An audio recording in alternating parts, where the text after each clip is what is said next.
Bonjour maître, je vous lis, euh, je vous donne les informations, je lis paragraphe par paragraphe de la conclusion et je vous transmets par la voix mes remarques au fur et à mesure du déroulé du document. C'est-à-dire que j'ai numéroté le document, vous pouvez voir tous les de 5 lignes en 5 lignes, et je vous donnerai donc le numéro de ligne qui m'interpelle et le petit commentaire qui va avec pour donner des informations sur et des détails sur les moments des paragraphes qui me semblent m'interpeller. Oui maître, donc la ligne 51, 52, 53, 15 000 € en réparation d'un prétendu préjudice. C'est-à-dire que la personne, l'avocat de Maître L'Oncle me donne déjà tort porte déjà un jugement sur le prétendu préjudice moral. Alors que ce préjudice, je l'ai réellement vécu dans la mesure où j'ai été mis dehors de mon logement quand même. De ma profession, j'ai quand même des certificats qui ont fait foi. Je vous ai transmis concernant donc mon état de l'époque. J'ai quand même eu des cachets pour moi, des Xanax. J'ai quand même eu un traitement concernant donc le préjudice moral. Donc le mot prétendu, je pense qu'il est mal venu de la part de l'avocat, sachant qu'il ne me connaît pas et qu'il juge déjà en partie alors que l'affaire n'est pas jugée. Donc ensuite, la ligne 57, je suis carrément déboûté par rapport à ses conclusions. Pour lui, je suis déboûté par rapport au motif qu'il me donne, quoi. Donc, c'est-à-dire qu'à partir de la ligne 57, son jugement est déjà fait. Donc, c'est pas objectif. Alors, à la ligne 75, l'avocat de Maître L'Oncle signifie que j'ai une proposition de bénéficier soit de mes indemnités de licenciement et d'arrêter, ou de re-signer un contrat au niveau de re-signer un contrat. Or, non, j'ai pas eu cette proposition de fait. C'est-à-dire qu'on m'a dit de signer ce contrat pour pouvoir passer après titulaire. Il y a eu un deuxième contrat qui a été signé, et ce deuxième contrat a été signé non pas avec ma volonté, avec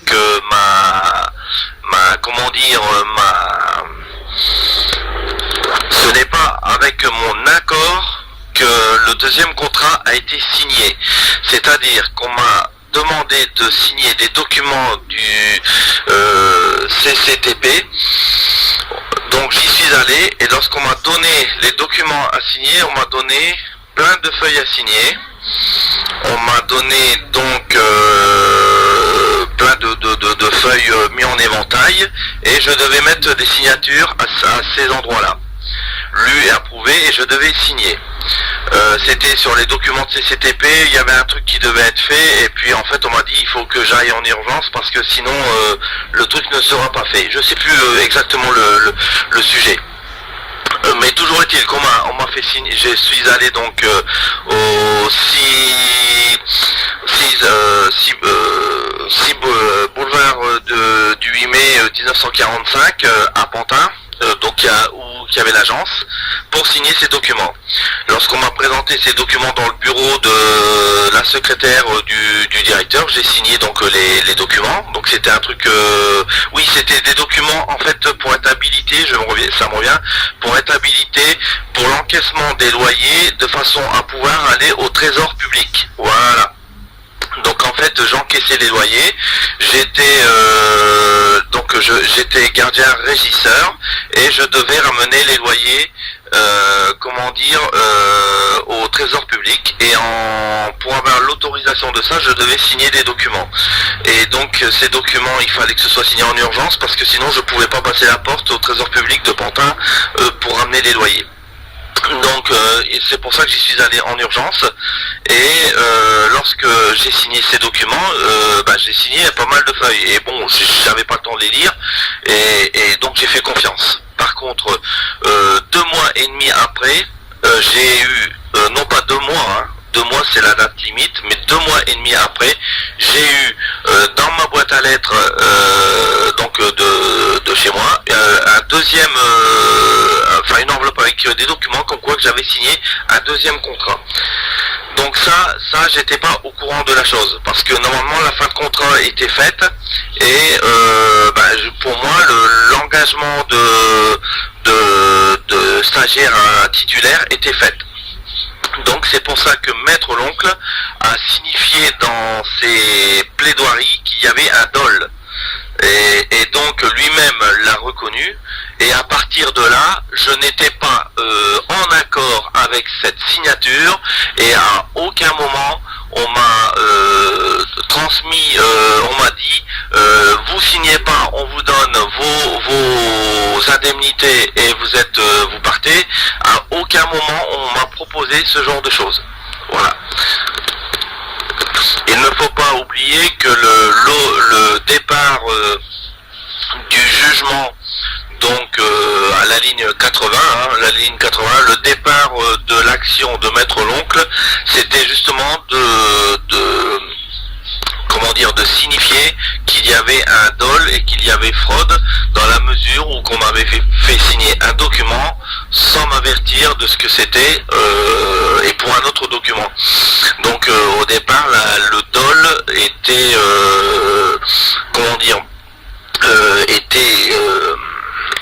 était l'objectif de prouver qu'il y avait un dol, était l'objectif de Maître l'Oncle de prouver qu'il y avait cette fraude. Donc quand l'avocat de Maître l'Oncle dit que je suis au courant de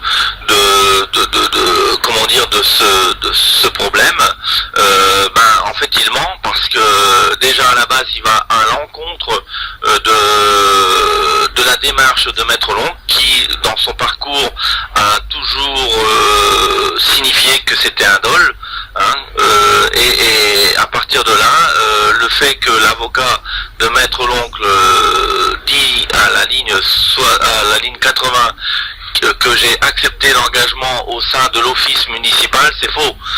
Sous la forme d'un contrat de travail d'1 an non renouvelable, c'est faux. Parce que le deuxième contrat, je ne l'ai pas souhaité. Voilà. Donc c'était un dol, effectivement. Et pour le premier contrat, on a eu tous les gardiens ont été réunis avec le syndicat CGT et monsieur Ambroise, qui faisait partie de la CGT, pour en parler, parce qu'on avait eu tous les trois chacun une lettre concernant donc le premier contrat à signer pour la bascule Pantin CEMIP et puis Pantin Habitat, donc l'OPHLM de Pantin. Pour la bascule, on a eu donc la CEMIP étant l'entreprise privée, et on devait passer donc en fonctionnaire. Et pour le premier passage en fonctionnaire, on devait être stagiaire, donc signer un contrat d'1 an, et ensuite passer titulaire d'office. Donc nous, on s'inquiétait. On a fait venir la CGT, donc c'était monsieur Ambroise, et de là on a eu l'information comme quoi que c'était obligatoire de faire ce contrat et après qu'on était embauché d'office. Donc pour le deuxième contrat, il n'avait pas lieu d'être dans la mesure où en fait je devais être embauché. Pour la ligne 95,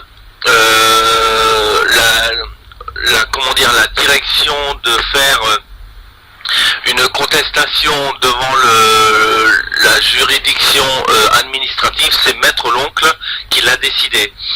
Maître L'Oncle a décidé donc de faire la contestation devant le tribunal administratif et en parallèle devant le tribunal des prud'hommes. C'est lui qui avait pris cette décision. Il m'a suggéré, il m'a dit on va faire dans les deux cas, du fait que un des deux a fait l'erreur de me licencier, parce qu'il y en a un qui m'a poussé et l'autre il m'a poussé aussi. Donc en fait soit la CIMIP était en défaut, ou soit c'était la mairie de Pantin qui était en défaut. Donc c'est pour ça qu'il a attaqué les deux parties au départ. Et moi, à aucun moment, comme je ne savais pas, du fait, je l'ai laissé faire. J'ai jugé qu'il était assez apte pour faire ce qu'il fallait et savoir dans quelle voie s'engager.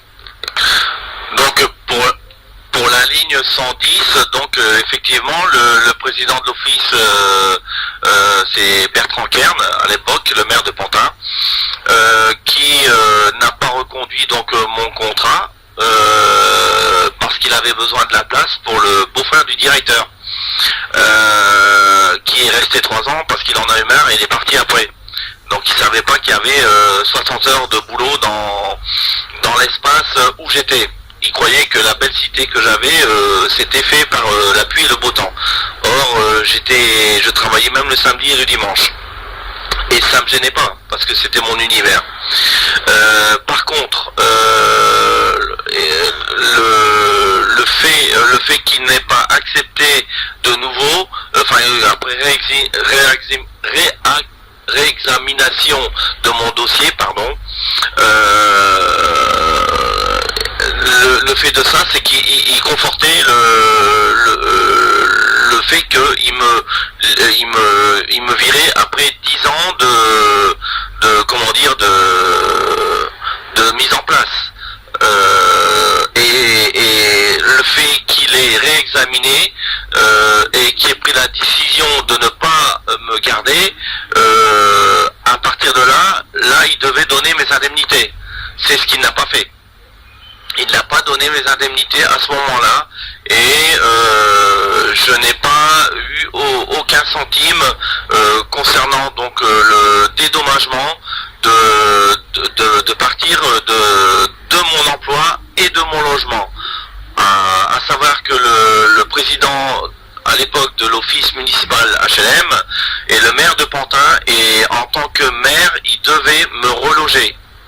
Or, si ça c'est pas un préjudice, j'y comprends rien. Pour la ligne 120, c'est toujours Maître L'Oncle qui a fait cette demande à Cergy Pontoise concernant un recours en annulation devant le tribunal administratif. Effectivement, j'ai compris après pourquoi qu'on avait été rejeté. C'est tout simplement parce qu'on devait passer par les prud'hommes, et c'est pour ça que le fait d'avoir attaqué l'administratif n'était pas une bonne chose, dans la mesure où il fallait partir directement au prud'homme. Ça, je ne le savais pas, et à aucun moment j'ai quitté Maître L'Oncle, dans la mesure où je ne savais pas où on allait. Et apparemment, lui ne le savait pas, ou alors il a fait semblant, ou il a omis de le savoir, et c'est pour ça qu'il a eu un refus. Et que moi aussi, j'ai subi ce refus. Je tiens aussi à informer que à aucun moment j'ai demandé à Maître d'attaquer en parallèle l'administratif et les prud'hommes, dans la mesure où moi ça m'a coûté 2 fois plus cher d'attaquer les deux parties. Et franchement, je n'avais plus de travail, je devais payer le loyer, parce que du fait que j'avais plus le logement, on m'a mis d'office un loyer et un parking, et je n'avais plus de ressources, parce que le temps que la bascule se fasse, il y a eu des retards. Et donc je n'étais pas riche au point de faire, de demander à Maître l'Oncle d'attaquer l'administratif et en même temps les prud'hommes. D'où le fait que cette décision a été prise par Maître l'Oncle et non par moi. Donc comme il est signalé à la ligne 135, effectivement j'ai été refusé pour l'aide juridictionnelle, étant donné que j'étais 100 € au-dessus de l'aide, enfin du plafond de la somme, et donc l'avocat de Maître l'Oncle signifie bien que je n'avais pas les moyens financiers de le faire. Alors dans ce cas-là, pourquoi j'aurais dit à Maître l'Oncle d'attaquer administratif et prud'homme en même temps? C'est-à-dire que l'avocat de Maître l'Oncle se contredit à la ligne 135. Alors à la ligne 137, l'avocat dit que j'ai oublié l'existence de ces procédures administratives. Je ne l'ai pas oublié dans la mesure où que je n'ai pas les documents. Donc à partir de là, si l'avocat de Maître l'Oncle se souvient de il y a 10 ans ce qu'il a fait, sans lire ses documents, je lui souhaite de travailler autre part qu'en tant qu'avocat. Parce que moi, ce que j'ai fait il y a 10 ans, j'ai du mal à m'en souvenir. Il y a les choses vraiment importantes que je me souviens, mais sur des détails administratifs que je n'ai pas du tout géré, dans la mesure où que c'était Maître l'Oncle qui les avait fait, les démarches, donc effectivement je me souviens que j'étais refusé. Après que je ne le mentionne pas, c'est gentil qu'il l'ait fait à ma place. Alors l'idée à la ligne 140, paragraphe à l'emplacement 145, le fait d'avoir renouvelé, le fait du non-renouvellement de mon contrat de travail, donc après la décision d'invoquer une violation de dispositions d'ordre public et de transfert de contrat de travail, c'est toujours Maître l'Oncle qui a eu cette idée, parce que je ne savais pas que ça existait, et dans l'attitude dolosive de ces deux derniers employeurs, c'est-à-dire, comme j'avais signalé, Maître l'Oncle voulait attaquer les deux parties.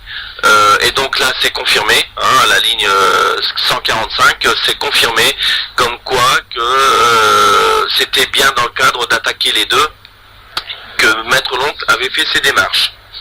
Donc après il y a le précontentieux qui, à la ligne 155, qui a guidé Maître l'Oncle sur le fait de faire une procédure de plein contentieux devant le tribunal administratif afin de solliciter des réparations. Effectivement, là, si j'ai compris le processus, le fait que j'ai pas été accepté sur les démarches concernant le refus du maire de Pantin, le fait d'attaquer comme quoi qu'ils ont fait obstruction à mon contrat de part et d'autre, automatiquement le tribunal a conseillé d'aller plus loin. Mais de toute manière, c'était pas la démarche qu'il fallait faire d'après le résultat. Ensuite, au niveau du paragraphe à à la ligne 165 170. Là nous avons le détail de tout ce qui est demandé, et le détail qui est demandé, c'est Maître l'oncle qui l'a évalué au centime près, et non moi. Je lui ai simplement dit tous les problèmes que j'avais, et lui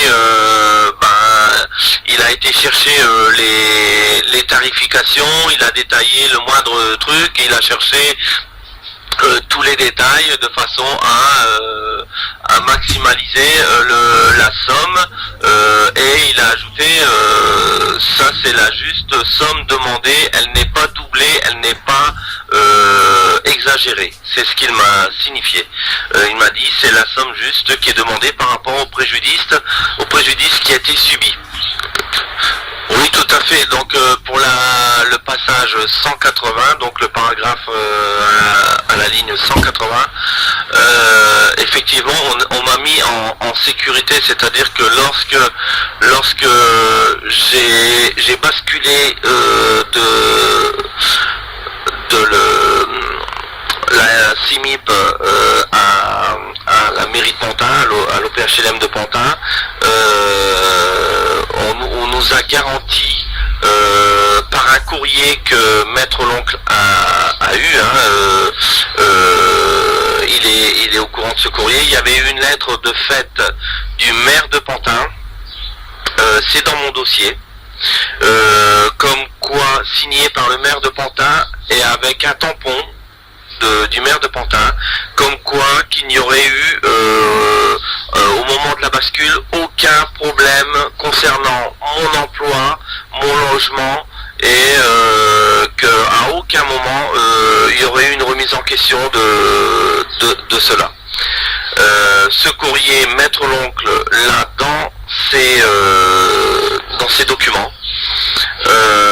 J'espère qu'il n'a pas fait disparaître. Et donc effectivement ce courrier était la clé de notre démarche, dans la mesure où j'étais induit en erreur par rapport au fait que j'ai eu le même courrier que les autres, disant que j'allais passer donc titulaire et qu'à aucun moment j'aurais perdu mon emploi. C'est pour cela que j'ai signé le premier contrat.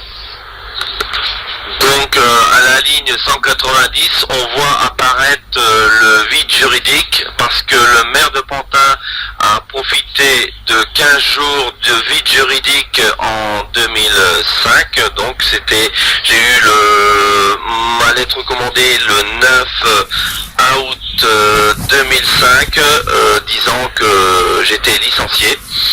Et en fait, dans cette période, il y avait un vide juridique de 15 jours concernant l'application du droit européen et qu'il soit applicable en France. Donc il a été applicable en France 15 jours après. Et pendant ces 15 jours, le maire de Pantin étant un avocat il a fait des études d'avocat, il n'a pas été confirmé, mais étant au courant de ce processus, a utilisé cet espace de temps de façon à ce que qu'on puisse pas le pénaliser. Et ça, Maître l'oncle l'avait relevé.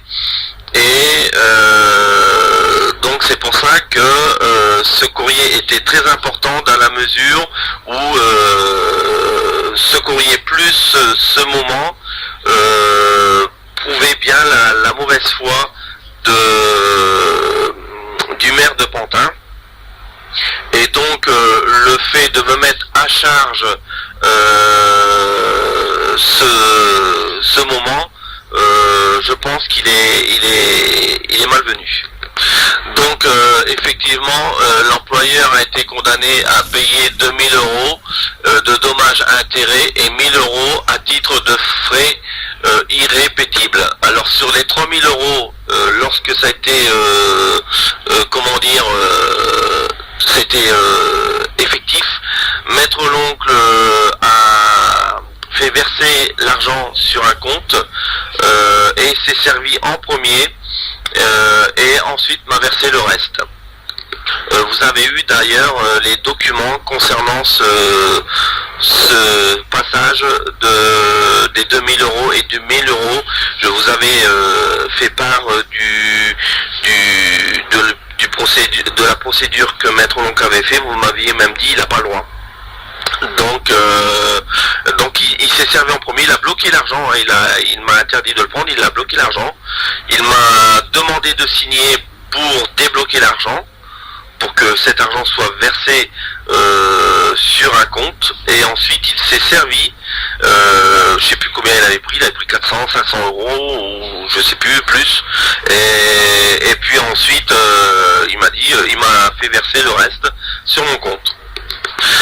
Alors pour le passage à la ligne 205, donc le paragraphe 205, là c'est la démarche qui commence au niveau du tribunal des prud'hommes. Donc en fait Maître Loncle aurait dû aller directement au prud'homme au lieu d'aller au tribunal administratif. Et ensuite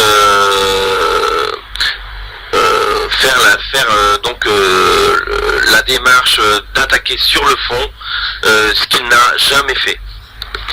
Bon, je tiens à signaler que l'avocat de Maître Loncle, à aucun moment il parle du fait que j'ai gagné le suspensif en référé concernant le logement, c'est-à-dire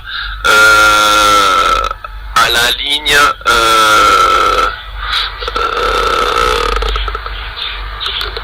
à la ligne 140, il me fait la remarque comme quoi j'ai oublié l'existence de ces procédures administratives. Par contre, lui, il a totalement oublié le fait que j'ai gagné le suspensif en référé à cette époque, au passage là, et que j'ai pu garder le logement 6 mois en attendant de revoir un autre logement. Par contre, le suspensif en référé, ce n'est pas Maître Loncle qui l'a gagné, mais c'est Maître Fellous. Et donc, je pense que ça, par rapport à ça, qu'il n'en parle pas. Mais par contre, ce serait bien de signaler que j'ai eu une victoire qui a été faite par Maître Fellous. Je ne sais pas si on peut en parler, mais cette victoire a eu lieu. Pour la ligne 215, donc là, l'avocat de Maître Loncle réutilise le fait qu'il y a le détail de l'argent, donc il met vraiment le point important, c'est-à-dire sur le fait que je demande de l'argent, il insiste grossièrement. Disons, c'est pas moi qui ai fait cette demande, c'est les mêmes chiffres, et à chaque fois c'est Maître Loncle qui fait la démarche. Et effectivement, les démarches qui ont été faites pour réclamer le détail de ça, c'est Maître Loncle qui l'a fait.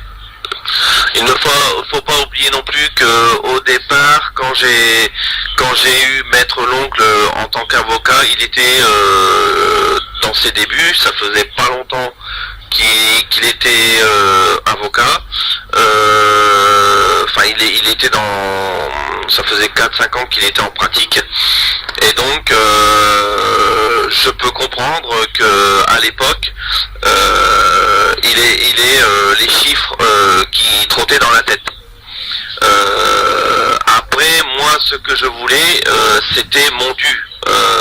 C'était pas de faire de l'argent.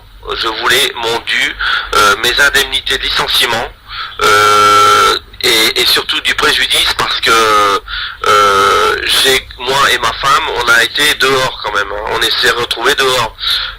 Quand la loge a été transmise à un collègue, moi j'étais chez moi, c'était une loge attenante à l'appartement, ils ont verrouillé la porte entre deux, je n'étais plus chez moi. En ayant le suspensif en référé pour moi, disant que j'étais dans le logement, ils avaient verrouillé la porte qui donnait sur la loge, et ils fermaient ils travaillaient sur la porte alors que j'étais chez moi, quoi. C'était vraiment de l'harcèlement pour que je quitte le logement, mais je pouvais aller nulle part puisque je n'avais pas d'autre logement. Et le maire de Pantin était au courant puisque c'était mon maire. Et c'était lui le président donc de la CEMIP. De l'office HLM de Pantin. Alors pour le passage 230, pour la ligne 230, le paragraphe, le fait que le tribunal se dit incompétent, déjà c'était pas à ce niveau-là, c'était juste à la fin, le tribunal se disait, tribunal des prud'hommes se disait incompétent parce que maître l'oncle n'avait pas été dans le fond. Je pense que l'avocat a dû se mélanger les pinceaux parce que là, lorsque le tribunal des prud'hommes signale qu'il est incompétent, c'est sur la fin. C'est pas sur le milieu et c'est pas sur la bascule prud'homme administratif. Là, il y a un problème. Donc au passage 240, on a bien là le fait que je disais au départ que maître l'oncle avait bien attaqué pour un dol. L'avocat de maître l'oncle se demandait pourquoi je faisais la démarche au départ. Il l'a noté à la ligne 242 comme quoi que j'étais privé de mes droits et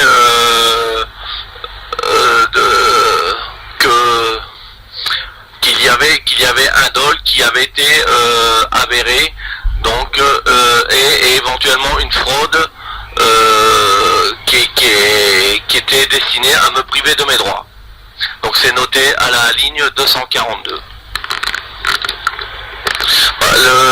L'interjection du jugement, c'est pas moi qui l'ai faite, hein, c'est maître l'oncle.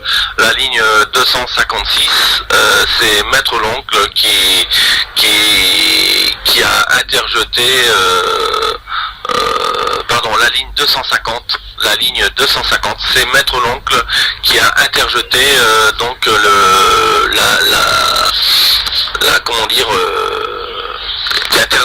qui a interjeté le jugement donc de confirmation de la compétence de la juridiction administrative. Voilà. Donc à la ligne 251, 52, 53, à la ligne 253, maître l'oncle dit que ce n'est pas lui qui m'a guidé sur l'interjection, alors que c'est lui qui a pris les décisions du début jusqu'à la fin. Donc il a effectivement à la fin, lorsqu'il y a eu appel qui a été fait au niveau de la dernière audience des prud'hommes, il a fait appel sachant que il avait obligé le tribunal des prud'hommes à faire dire par le président qu'il était incompétent parce qu'il n'avait jamais jugé sur le fond et ces faits ont été écrits comme quoi que le président était incompétent de juger dans la mesure où la procédure, l'intervention de maître l'oncle n'était pas faite à bon escient. Voilà. Ensuite, l'appel, c'est lui qui l'a décidé. Et ensuite, vous savez la suite, hein, vu que au moment de l'appel, il m'a fait signer après les documents pour dire d'annuler l'appel. Et puis, c'est là qu'il m'a parlé de l'assurance pour être indemnisé. Donc, j'ai eu un deuxième dol de la part de maître l'oncle. Donc à la ligne 265, le 12 mai 2015, effectivement, maître l'oncle m'a fait venir dans son bureau Que j'ai encore des photos d'ailleurs. Enfin, c'était l'espace où il accueillait les gens pour me faire signer donc le document de désistement de l'appel. C'est lui qui m'a dit je me suis planté, j'ai fait une erreur, je la reconnais. Effectivement, il m'a expliqué que le fait de continuer, ça servait à rien parce que du fait qu'on fait appel sur une décision qui est prise, ça sert à rien. Par contre, il aurait pu, au lieu de faire appel, il aurait pu faire une demande au niveau d'une autre juridiction pour pouvoir juger notre affaire. Le fait que c'est lui qui a engagé l'appel, c'est pas moi, c'est lui qui décide qui sait très bien ce qu'il faut faire au niveau juridique et les termes et les actions à faire. Donc en fait, à ce niveau-là, c'est lui qui a pris cette décision de faire appel et non pas de faire la demande sur une autre juridiction. Le fait d'avoir fait appel, il a bloqué le système et on est parti sur une boucle qui était donc insoluble. À partir de là, il n'y avait plus qu'une solution, c'était d'arrêter la procédure en arrêtant, en faisant le désistement donc de l'appel, voilà, en interjection. Donc en fait, à partir de là, il avait reconnu son erreur et il m'a dit j'ai créé un sinistre, mais on va pouvoir et je savais pas d'ailleurs que le terme sinistre existait aussi en procédure comme une fuite d'eau ou un truc comme ça par chez moi quoi, en tant que gardien. Voilà, donc et c'est là qu'il m'a parlé de l'assurance, parce que je n'étais pas au courant que les avocats avaient la possibilité de ce genre de choses. Oui, donc en fait le terme qu'il avait utilisé, c'était il devait faire une fin de non-recevoir au lieu de faire appel. Et c'est le fait de ne pas avoir fait une fin de non-recevoir qui a planté le dossier. Alors effectivement pour la ligne 272 entre 272 le fait est qu'on n'ait pas utilisé une autre juridiction et qu'il n'ait pas été dans le fond. C'est pas au bout de 2 ans que j'ai eu cette révélation comme signifiée par l'avocat de Maître l'Oncle. On a signé au mois de juin, enfin au mois de mai pour le transmettre au mois de juin et pour annuler donc le jugement en appel des prud'hommes. Et au mois de septembre, donc Maître l'Oncle m'a dit après que je rentre de vacances, on va s'occuper de l'assurance. Donc c'est à partir de là que j'ai envoyé après mes messages. D'abord je l'ai appelé. Au début il était pas bien, il était malade.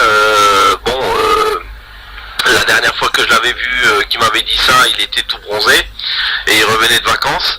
Et ensuite, il n'a plus répondu à mes appels. Je lui ai envoyé des messages par Facebook et par Facebook, au départ, il m'a répondu comme vous avez pu le lire sur votre WhatsApp. Et donc, et après, il m'a plus jamais répondu. Donc, il m'a dégoûté quoi, totalement. Il a planté mon affaire et donc c'est pas 2 ans après, c'est en fin d'année, donc j'ai eu le retour je n'ai pas eu justement le retour de Maître l'Oncle et j'ai compris qu'il m'avait planté, lui faisant toujours confiance jusqu'à ce moment-là. Par contre, après j'ai pu j'en ai discuté autour de moi et j'ai pu avoir justement, j'ai pu retrouver Maître Félous qui là m'a avoué qu'il était resté quelques années avec Maître l'Oncle et après il était parti parce qu'il il lui avait fait des misères. Et donc je lui ai même dit pourquoi vous m'aviez pas prévenu, parce que moi je serais pas resté avec lui. Donc voilà, donc à partir de là il m'a dit je vais vous aider, et c'est par rapport à ça qu'il m'a conseillé de vous voir, donc pour défendre mon cas, étant donné que lui ne pouvait pas.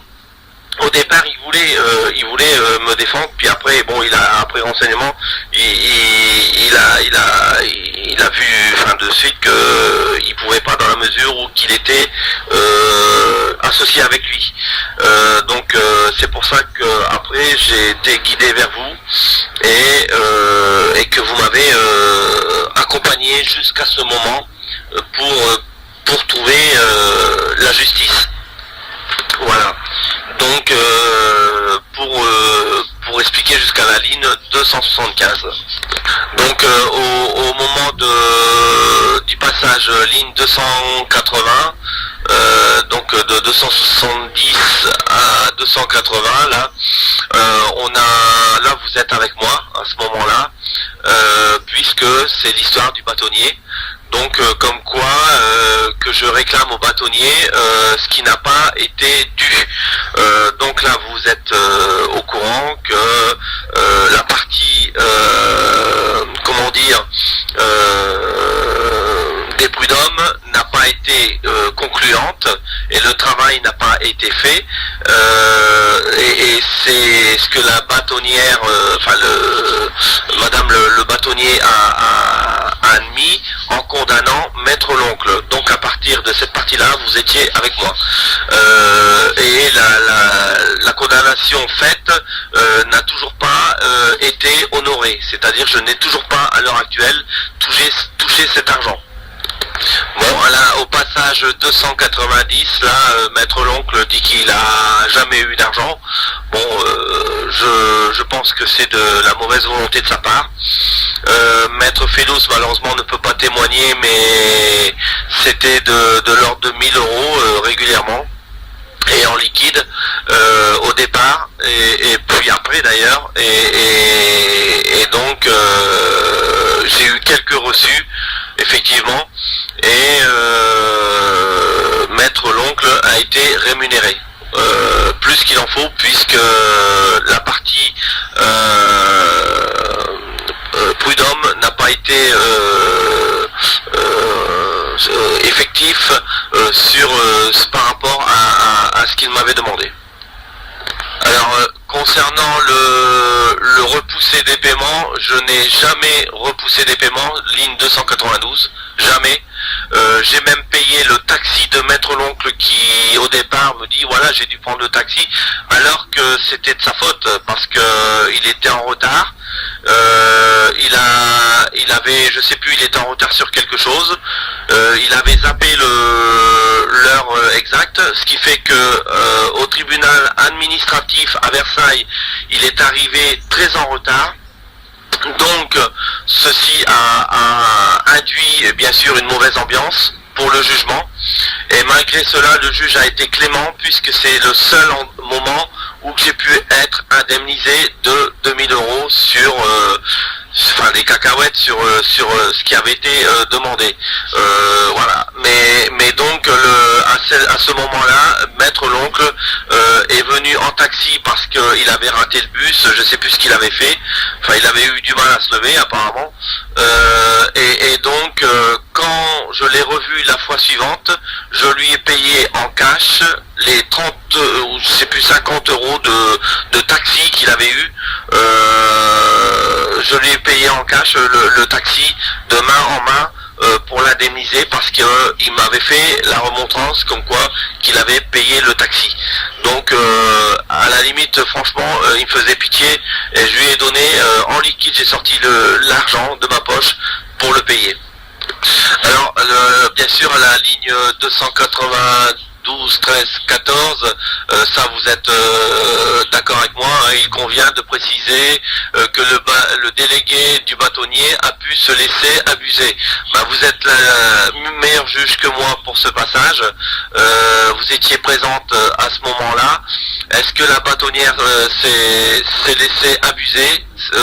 Je vous laisse parler à ce niveau-là. Dans ce cas-là, si je suis déjà, c'est pas moi qui ai parlé, c'est vous qui avez parlé. Donc on est d'accord. Donc si c'est moi qui ai abusé de la bâtonnière, et si c'est moi qui ai causé l'absence de maître l'oncle, ben écoutez, là je suis vraiment le grand méchant et qui fait mal à tout le monde, quoi. Alors que je rappelle que c'est moi qui subis et qui est la victime, et pas maître l'oncle. Donc à la ligne 201, 202, enfin entre 200, pardon, à la ligne entre 300 et 305, excusez-moi. Le passage entre 300 et 305, effectivement, il rappelle que je réclame l'intégralité de la somme. Bah, c'est nous qui la réclamons, hein, étant donné que c'était la somme initiale que Maître l'oncle avait calculée, et encore il avait dit qu'il était dans les clous, qu'il n'avait pas gonflé la facture par rapport aux articles qu'il avait détaillés. Donc ça, c'est pas nous qui l'avons inventé. Donc comme on réclame cette somme là, voilà. Donc il fait part apparemment de cette somme-là dans ce passage, et que je réclame la totalité de la somme. Ben, maître, je pense que vous êtes d'accord avec moi. Alors, pour le 215, 315, 320, le passage 315, 320. Donc, ben, effectivement, comme le DOL avait été cité précédemment, je crois que ce qui est noté là est plein de sens. Que je réclame, effectivement, que je trouve qu'il y a quelque chose qui va pas, dans la mesure où que le maire a envoyé un courrier, et que ce courrier disait que je ne perdrais mon emploi à aucun moment, et c'était signé de sa main, quoi. Il y avait le cachet de la mairie dessus, hein. C'était une feuille bleue de la mairie avec le texte tapé et le cachet de mairie dessus. Donc c'était un document officiel que Maître l'oncle doit encore avoir, et c'est les 3 gardiens qui ont eu ça. Et c'est ce document-là qui nous a calmé par rapport à la démarche qu'on a eue avec le syndicat. Donc au passage 323, effectivement, ben, au bout de 2 ans de procédure, comme les procédures duraient, j'avais à chaque fois dépassé le temps. Hein, c'est-à-dire que tout était bien calculé de façon à ce que je ne sois pas dans les clous. Hein, donc après, je ne pouvais plus revenir, au lieu que Maître l'oncle aille directement en procédure contre la CEMIP, qui savait qu'on avait 2 ans pour le faire. Moi je ne le savais pas, qui savait qu'on avait 2 ans pour le faire, au lieu d'aller directement au prud'homme, il est passé par l'administratif. L'administratif nous a fait durer dans le temps, ce qui fait qu'au moment qu'on s'est rabattu sur la CIMIP, sur le premier employeur, le temps était à partie, c'est-à-dire qu'il était dépassé. Donc l'erreur n'est pas de moi, mais bien de Maître l'oncle. Donc là, ben, c'est écrit noir sur blanc, hein. Il avoue lui-même que le temps était dépassé, et c'est pas moi qui ai fait la procédure. Donc là, on a de nouveau à la ligne 326 c'est conforté, comme quoi la situation confortée, comme quoi que mes chances sont bien perdues. Donc Maître l'oncle fait qui est fait cette mauvaise manipulation m'a fait perdre mes chances auprès de la CIMIP, et c'est écrit noir sur blanc à la ligne 326, c'est l'avocat de Maître l'oncle qui l'écrit. En conséquence, il n'avait aucune chance d'obtenir la sanction d'un licenciement abusif. Donc devant la cour d'appel. Voilà. Donc et donc ce que Maître Maître Loncle m'a expliqué. Non, je suis désolé, il m'a pas expliqué parce que déjà lui-même, il avait zappé la chose. Alors l'idée de sur le 330, 335, paragraphe 330-335, c'est toujours Monsieur Varroquier bien sûr, mais c'est Maître Loncle qu'il faut marquer à la place, a cependant décidé de ne pas exposer au tribunal le détail des procédures. C'est pas moi qui ai pas décidé de le faire, c'est Maître Loncle. Et donc ensuite le fait d'appeler mon directeur au tribunal de Bobigny, c'est une idée de Maître Loncle, et Maître Loncle l'a même traité de salopard. Non, pardon. Après en partant, mais pendant que mon directeur le Guillou était là, il l'a traité de voyou. Maître Loncle a traité monsieur le Guillou, Patrick, il l'a traité de voyou devant le juge, et devant, je veux dire c'était vraiment déplacé. Je sais pas si le jour-là il avait bu de la caféine ou quoi que ce soit, mais je veux dire là c'était vraiment un moment assez bizarre. Donc à la ligne 340, au terme de cette décision, le juge des référés a suspendu la décision de l'ancien employeur. Donc ça doit être le suspensif en référé, donc qui parle, et qui correspond donc au fait de suspendre la décision me permettait de rester 6 mois dans le logement et de pouvoir en attendant trouver un autre logement, ce qui n'était pas évident en 6 mois, surtout que ce soit maintenant ou à l'époque, c'était très dur pour avoir un logement, et en plus je n'étais pas du tout aidé par le maire de Pantin.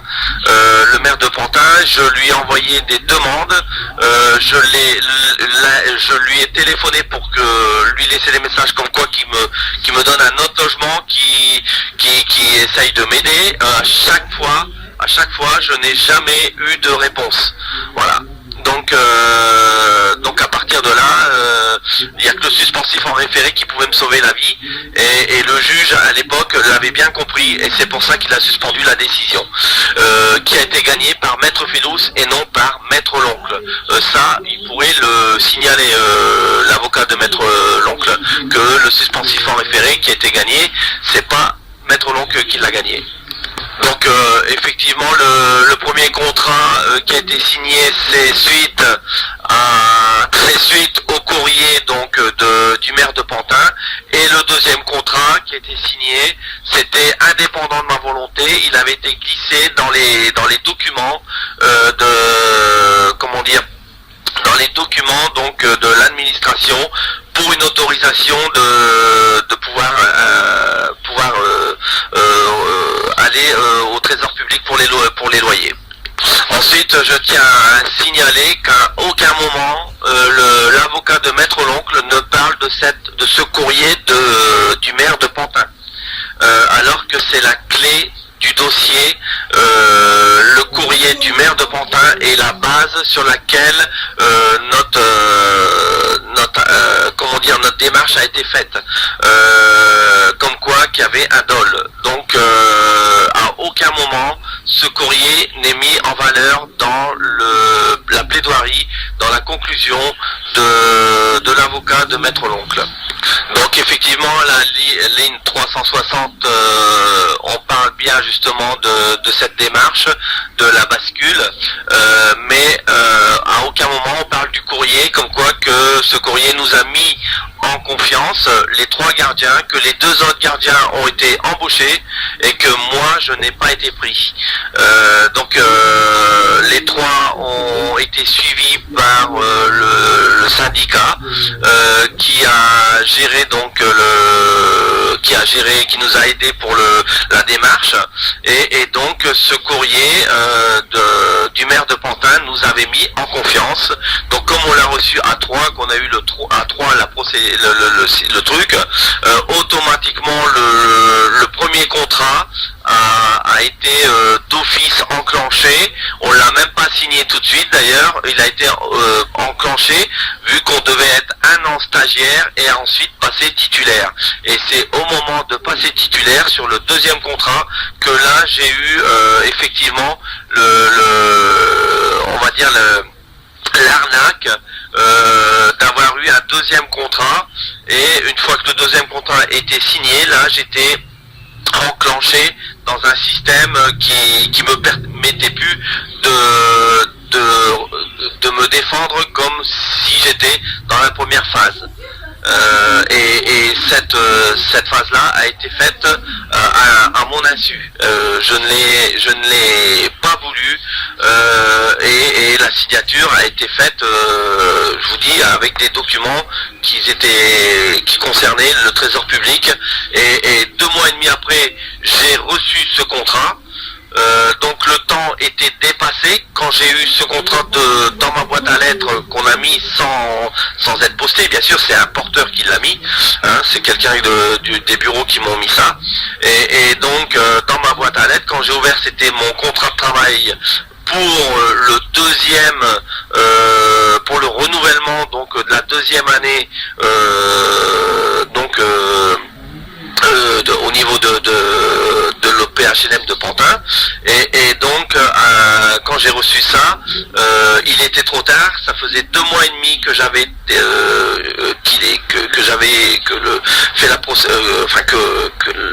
que la fin de contrat était faite, la fin du premier contrat. Donc le fait que les 2 mois et demi étaient passés, j'étais hors délai pour contester justement ce deuxième contrat.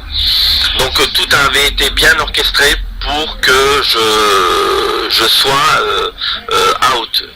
Bon, je vous rappelle que ça avait été orchestré parce que le maire après a mis à ma place le beau-frère du directeur. Bon, ça, si je sais pas si on peut le signaler, mais bon, de toute manière, Maître l'oncle ne doit pas être loin de ce truc-là. Ça, c'est entre nous. Donc là, pour la ligne 370, c'est un peu faux ce qu'il dit, parce que dans le deuxième contrat, une fois que le deuxième contrat a été signé, là, c'est la galère qui venait à moi. C'est-à-dire que il dit que j'avais le choix de refuser le contrat. Déjà, je n'ai pas eu le choix puisque, comme je répète, j'ai eu les documents 2 mois et demi après. Donc, je n'ai pas pu me retourner contre eux, et je n'ai pas pu récupérer ce qui m'était dû. De toute manière, toute la démarche depuis le début était de me licencier sans me donner un copec. Ça, c'était la démarche du maire de Pantin. Donc voilà. Donc ensuite, il a réussi. Ensuite, le fait d'avoir le deuxième contrat, donc la deuxième année, donc de signer automatiquement, comme les 2 mois et demi étaient passés, je perdais tous mes droits, tous mes avantages, la possibilité de réclamer mon dû, et le fait d'être donc une nouvelle année enclenchée, si je demandais mon licenciement pendant cette année, là, automatiquement je touchais rien du tout. J'étais mis dehors carrément. Donc j'étais guidé dans un processus involontairement de ma personne, et donc la manipulation avait bien réussi. Donc sur la ligne 370, là c'est pas du tout ce qu'il en est dans la réalité.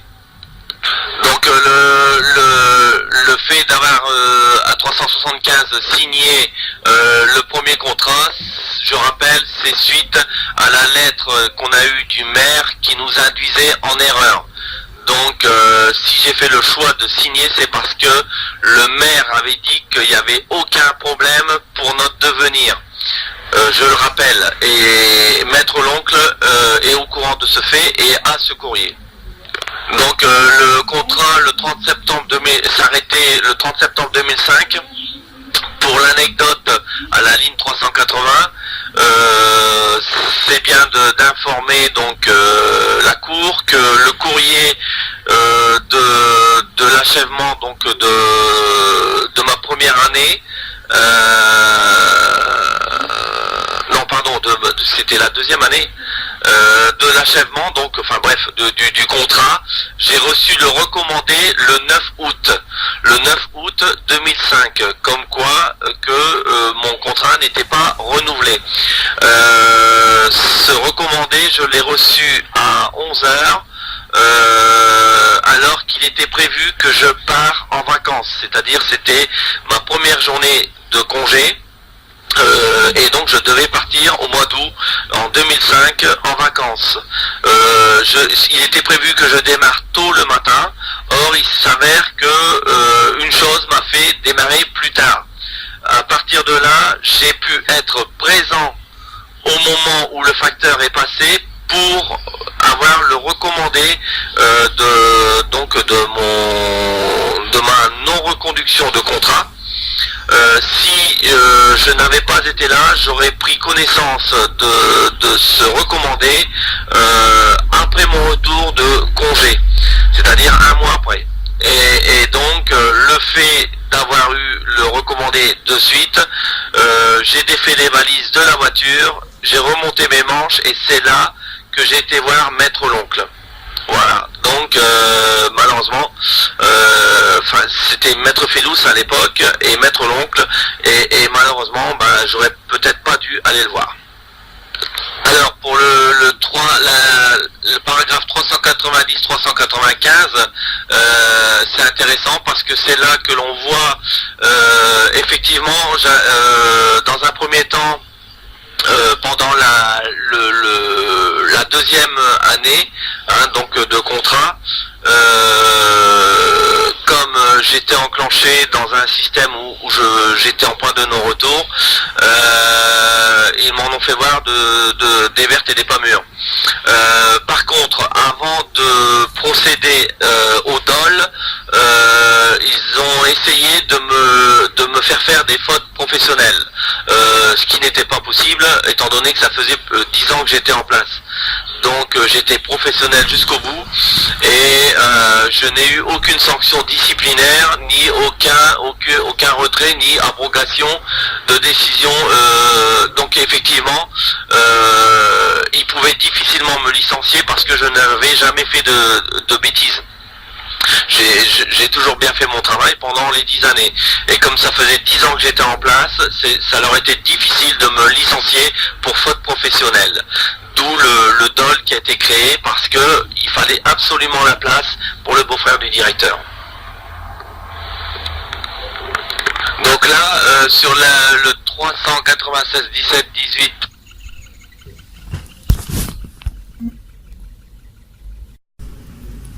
Oui, et une remarque à effectuer, c'est-à-dire que j'ai eu un contrat d'1 an non renouvelable, donc au départ pour comment dire être stagiaire et dans l'attente de passer titulaire, c'est ce qu'on nous avait dit. Et ensuite on m'a donc refait signer un contrat de nouveau d'1 an non renouvelable, alors que le premier était non reconductible. Donc déjà là, à ce niveau-là, il y avait aussi une erreur, une faute au niveau du, comment dire, de l'administration concernant donc cette démarche, parce que ils n'avaient pas le droit de me faire un deuxième contrat non reconductible.